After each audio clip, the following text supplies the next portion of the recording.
Hello, everyone. Can you hear me okay? All right, yeah, all right. Well, welcome, everybody. My name is Andre Madadian. I am today's host and a member of the Nashville Composer Collective. I would like to welcome you to the first concert of the year. We're really excited. Thank you also to St. Edward's Catholic Church for hosting today's event in this beautiful sanctuary. Let's see, a couple things. Just want to see if anybody here, is this their first time with the NCC, either as a composer or as a player, or maybe just coming to see a concert? I'm just curious. Okay, so we have a few. All right, well, welcome. Thank you so much for coming. For those who don't know, we also have it listed on our program, but for the NCC, what our mission is, essentially, is our purpose is to provide stages and players to perform new music. And as of today, we have 36 members to the collective. It began in 2012, so we're going into our 10th season. And we've given over 170 premieres between all of our composers throughout the years. And today's going to be a special concert. We have 6 new works being premiered. And so let's just go and start with our first piece. So for our first composer, we have Melanie Joy Alvey with her piece, The Dadu Song. Just a couple things about Melanie. This is her 8th piece being performed with the NCC, and she's been a member since the first meeting.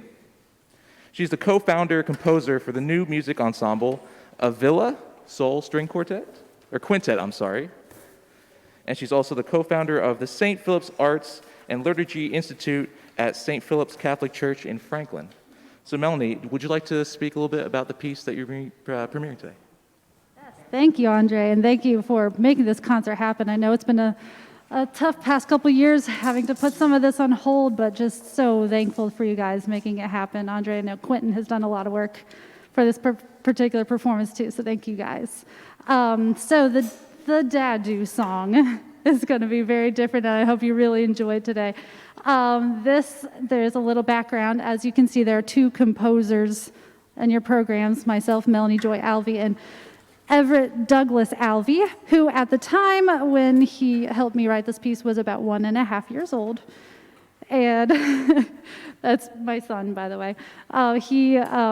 One day I sat him at the piano, and he loves to just bang on the piano and sing little syllables and everything. And I happened to catch a video on him that day, and I took that video, and I took some of the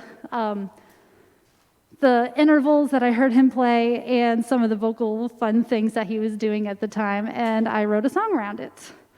So this is the Dadu song, and I'm going to play just a little bit of his little voice so you can hear it.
What a fun piece. Really great. Now that we know the inspiration behind it, that really makes sense. I have a couple questions for you. First of all, really cool to see an accordion player at an NCC show. Shout out. Yeah, I'm not sure in the 10 seasons if there's been one before. Maybe there might have, I'm not sure, but first time for me. Very cool. My question, I guess, has to do more with like instrumentation. Why did you decide on having an accordion player and a mandolin and the sort of, it looked like a quintet, but maybe with several other strings? So maybe a little bit more about your reasoning behind this certain instrumentation. I hate to tell you, but there was not a lot of reasoning, except that as I was recording the song myself, I just kept deciding new layers needed to be added. And I was just like, an accordion would sound really cool. How nice. And then when I added that sound, I was like, oh, that's what it needs right there. So really, that's all it was. Not much more. All right, let's give her a round of applause. Thank you, Melanie. All right, so our next group is getting set up. I'm going to talk a little bit about the next composer. We have John Darnell, who's going to be, I believe this is a premiere of his piece, Last Child in the Woods. And a little bit about John before I send it over to him to maybe talk a little bit about the piece. John is our fearless leader here at the NCC. He's the director of the Nashville Composer Collective. He's an incredible composer, a guitarist, and a director, a music director, and has worked with, so many names. Here's just a short list of a few. Elvis, Roy Rogers, Louis Armstrong, Ray Charles, Johnny Cash, Vince Gill, Chet Atkins, and much more.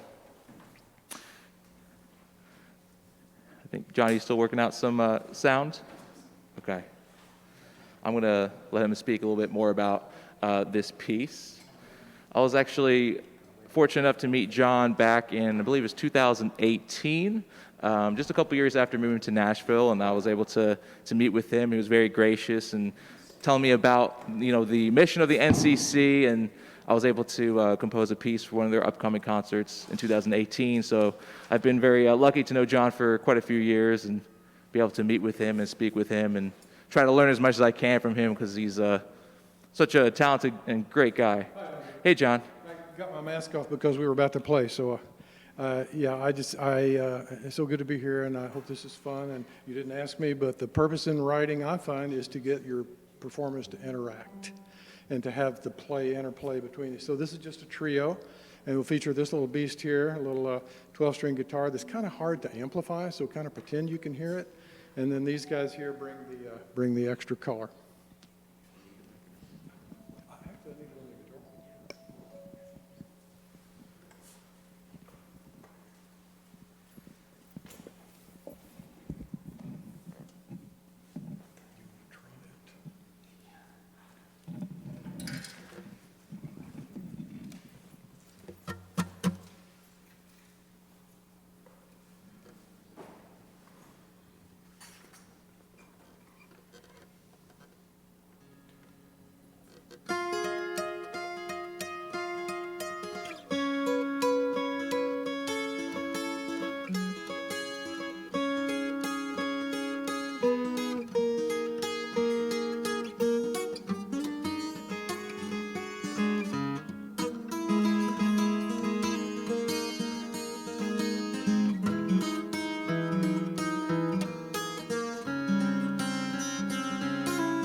Really cool piece, John.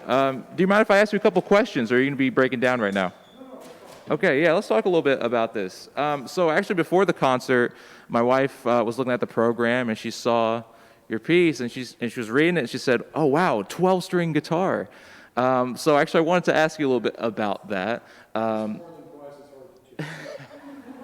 That's true. The question I had was, why did you go with the idea of a 12-string as opposed to maybe just a 6-string steel string or a 6-string gut string, a classical guitar? Let's ask that first. What were your thoughts on that? The guitar was in a closet for decades, and I thought, well, let's just get it up. All right. That's all you need. Awesome. Another question I had, just from this is my first time hearing this piece, a lot of sort of sophisticated jazz harmony, especially with the E-piano here. What was the inspiration there? Was there somebody you've been listening to a lot lately and kind of drew some influence from? Not really. Okay. I just like to find things that are torqued against something else and then go where you might expect it to go, but then don't. And I guess I'd be maybe the first to notice that I bought that thing way back in the 60s doing country sessions, and you'd think that's all it's for. And I realized this Martin is just one of the finest 12 strings I ever played. And to even get a little more playability, you'll appreciate this, I just down-tuned it a little bit. And so we came to the first rehearsal, and I said, Mike, hey, by the way, you got a pitch tuner on that keyboard, don't you? So it's down a half step from the music. But to answer your question, I just like to find where the tones both go unexpectedly, but complementary, if that makes sense. As far as the jazz harmony, I don't know, it's just what I like. All right. Awesome. Well, thank you so much, John. Round of applause for John. Great piece. All right. I think we're going to be moving it over here for our next composer. So up next, we have Nathan Gerard with this piece entitled Stormy Horizon. Here's a little bit of a backstory behind Nathan. He's a pianist, a composer, and a musical director. And this is his first premiere with the NCC, so we welcome him. And he's performed all over the globe and across many genres, but he's now returning to his roots as a classically trained pianist. And so, Nathan, I know I'm not sure if you have a microphone. I could run this over to you real quick. I wanted to ask your thoughts. If you want to just introduce the piece and maybe talk about it a little bit. Is this one on? Oh, it is great. Well, this piece is based on a memory. A few years back, in what some of us call the before times, I spent a few months playing keyboards in the show band on a cruise ship. And every once in a while, after we played the last note of the night, I would just go up to the top deck, go outside for a little bit, take in the surroundings, the moon, the stars, the lights from other ships along the water.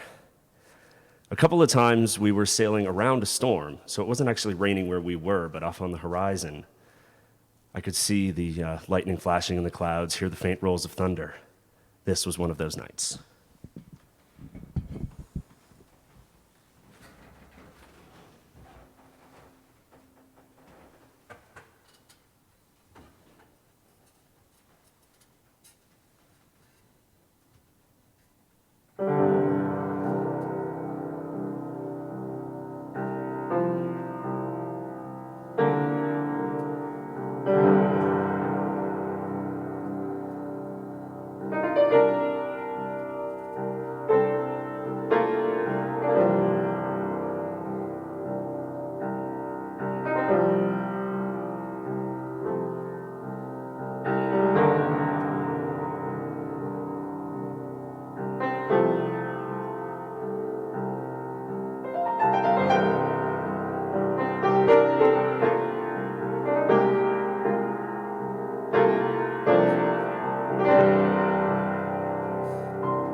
Thanks so much, Nathan. That was a really lovely piece. Just a quick question for you. Curious about your compositional process when writing that. Was it more of the melody that came to you first, or was it harmony first? That one was almost entirely improvised all at the same time. There were a few small edits that happened afterwards, but it was almost a stream of consciousness as it came out. Oh, that's awesome. One other thing, I was reading your bio and it was talking about kind of returning back to your classically trained roots. Will we be expecting maybe some more solo piano works from you? Absolutely. This is part of volume 1 of what I'm intending to be a 4-volume collection. All right. Well, keep us posted, man. It sounded great. Thanks so much. Will do. Thank you. All right, one more time for Nathan.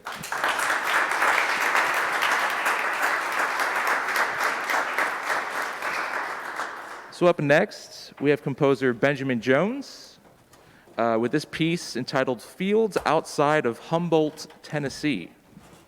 A little bit about Benjamin. He's a composer and an instrumentalist.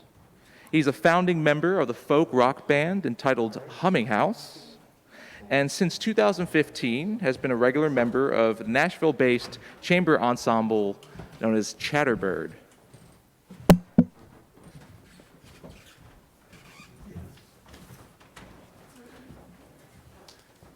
And whenever Benjamin is ready, if he'd like, would you like to speak before the piece? Any notes, or would you like to speak afterwards? Okay.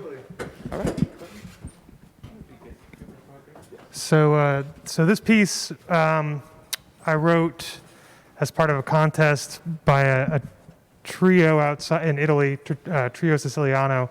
They were looking for music that was kind of cinematic, minimalistic, maybe for an album they were creating, and it was a really last-minute situation. I had like 2 weeks when they posted it or when I saw it, and when it was due. And so I'm a pretty heavy editor, but this was kind of an opportunity to just write something and let it be and submit it. And I think that was for the best. They ended up picking it and recording it. And so I've actually never gotten to hear it be performed. I got a great recording of it, but I was really excited to get the opportunity to have it be performed. The piece is kind of inspired by my in-laws, my wife's grandmother's house, and she lives in a little cross streets called Frog Jump, unincorporated area outside of Humboldt, outside of Trenton, outside of Jackson. And you take I-40 out west. I don't know if anyone's been out to western Tennessee. It's kind of the Midwest of Tennessee. It gets a lot of farm fields and stuff. It's very understated, but it's a really beautiful area. And you get off 40 and you go through Jackson, and you sort of have to meander through some state highways, through a couple of small towns.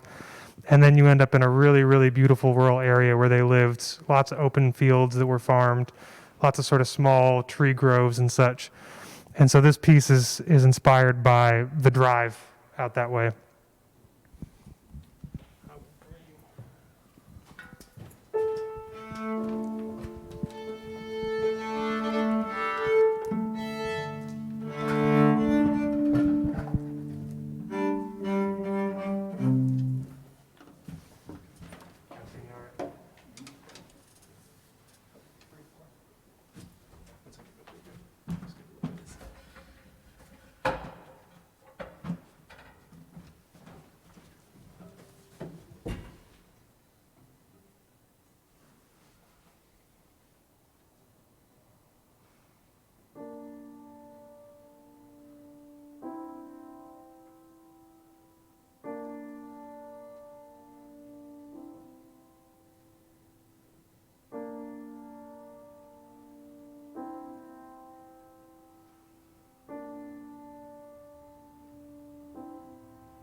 was a very beautiful piece, Ben. I'd like to ask you really quick a little bit about the instrumentation. Yeah, if you want to come over here real quick. I love the sound of that trio. It was very sort of like intimate. My question for you is, why exactly this instrumentation as opposed to maybe, piano and a string quartet or a quintet? Were you really wanting this sort of intimate sound with less players? I'm just a little curious about the instrumentation. The answer is actually pretty simple. So the trio that I submitted to is just a trio. That is that instrumentation. And in some ways, that actually was a really nice challenge for me. I have written for quartet. I've written some orchestral stuff. And I'm not a pianist. I'm a string player. So getting to write for piano is an excellent challenge for me. And you do have you have the full keyboard to work with, but there is something that I think forced me to be more minimalistic in my writing with having this sort of smaller ensemble. Even with the full opportunity of the piano, there was sort of this requirement that you had to make something with less than maybe a string quartet or a full string orchestra or something like that. So it was a cool opportunity. All right. Well, thanks so much. Another round of applause for Ben.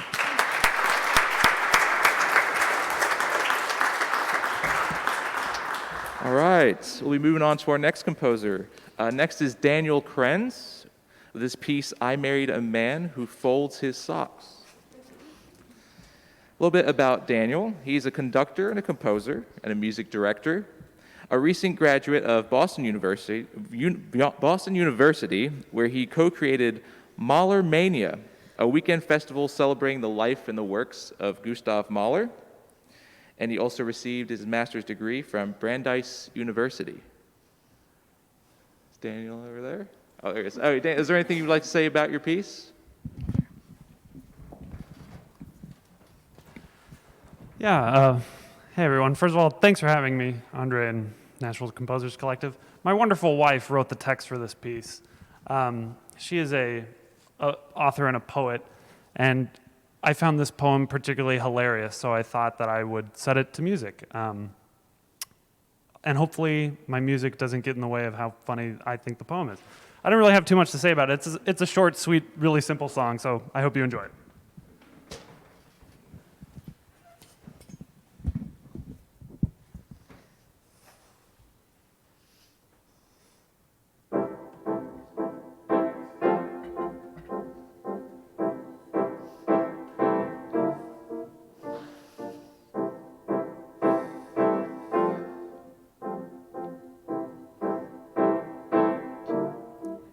I married a man who folds his socks.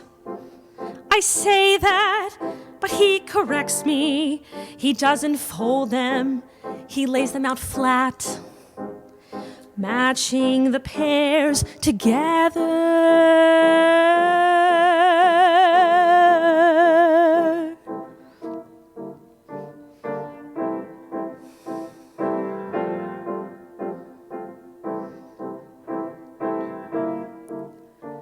And he makes neat orderly stacks in his drawer.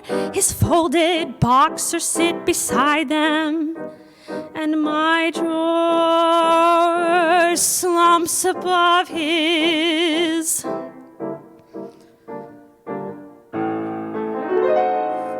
I know that's not technically folding,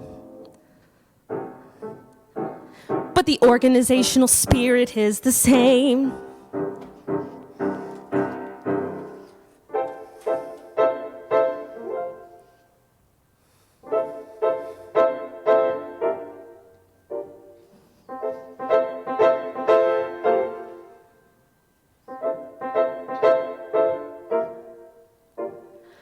I match my socks together too, mostly. I have many odd socks I pair up, combining or clashing their colors and patterns. I tuck the tops into each other and ball them up, tossing the balls into my drawer, along with my undershirts, panties, and bras.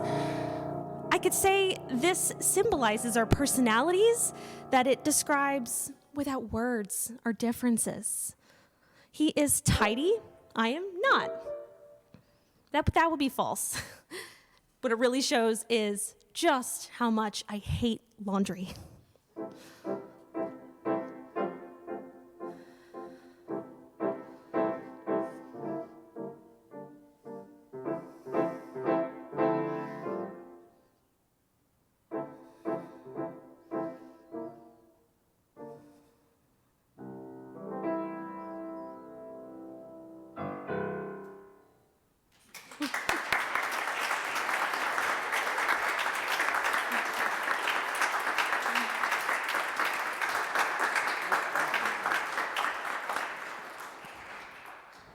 Such a fun piece, Daniel. I have just one question for you. You spoke a little bit about the libretto, but I want to ask you a little bit more about the sort of like bouncing style of the rhythm, especially in the piano here. There was some influence, it seemed like, of some classical harmony, but also some contemporary, maybe some jazz-influenced harmony. Was there a certain composer or genre that you're inspired by for this piece? Not really in particular. This is really kind of unlike anything that I'd written before. I just wanted to have fun, and I thought it was a really fun piece. So I didn't really have anything in mind, just the harmonies that I thought sounded good, and I just wanted to make sure you could hear the words. So hopefully you could hear the word. Hopefully you could hear the words. Well, thank you so much. Another round of applause for Daniel. All right, so that brings us to our last piece of the evening. This is from composer Pascal Leboeuf. Am I pronouncing that correctly? All right. This is his piece entitled Transition Behavior. Just a little bit about Pascal. He's a Grammy-nominated composer, jazz pianist, and electronic artist. And as a keyboardist, he's performed as support for D'Angelo's Black Messiah U.S. tour with Meg Mac, and is currently a visiting assistant professor of computer music and technology at Vanderbilt University. Pascal, is there anything you'd like to talk about your piece? Yeah, I just wanted to say big thank you to the performers. I just moved here from New Jersey, New York, probably about the fall, and don't really know anybody. And I met John Darnell, and he told me about this wonderful organization that you guys have here, and it's just been such a joy to meet everybody. So thank you in advance.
great piece, Pascal. A couple of questions for you. So I was fortunate enough to be at the rehearsal yesterday, and I had a question here. I remember you said something about how you're really more concerned about the rhythm than the pitches themselves. If you could talk to me a little bit about your idea there, what you were going for in terms of the importance of the rhythm. Yeah, well, I find rhythm is the great equalizer when we think about how to make music together when we're coming from different musical languages. Let's say, we're playing death metal and we're playing string quartet music, or we're playing jazz. It's a great way to kind of align our values. And that's kind of what this piece was an experiment with. So a lot of the rhythms in this piece came from a lot of different places. And the pitches, as you could tell, are not so important in this style. It's more about digging into the groove of it, which these players did so well. So that's what I meant. Just one more. Obviously, this piece utilized a lot of extended techniques. If you could talk a little bit about a couple of those, what you're doing. I heard some scratches. Was that, what were you going for with some of these extended techniques? I wanted to kind of use sounds that were kind of chaotic.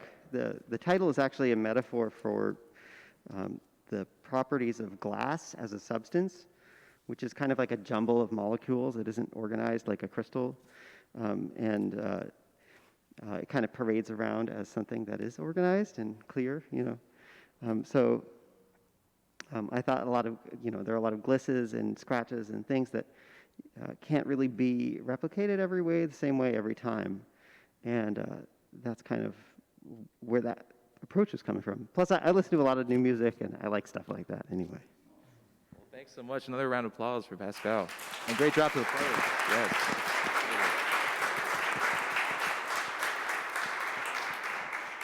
Well, that's the end of the concert. There's a few people I'd like to thank. First and foremost, of course, the composers and all the wonderful players. Thank you for being here. Thank you, Nick and Father Bolso here at St. Edward's for letting us host this here. This is a beautiful sanctuary. Everyone at the NCC, John, Carl, Ted, Tracy, and Quentin, who I literally just learned is the newest director of the NCC. Congratulations, Quentin.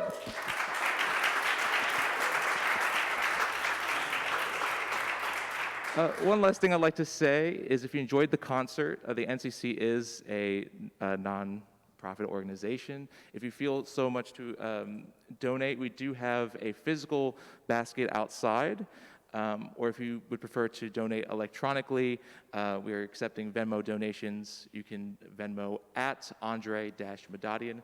That is myself. And thank you all so much for coming, and congratulations to all the composers, and thank you to the players and everybody at NCC, and please drive safe. Thank you.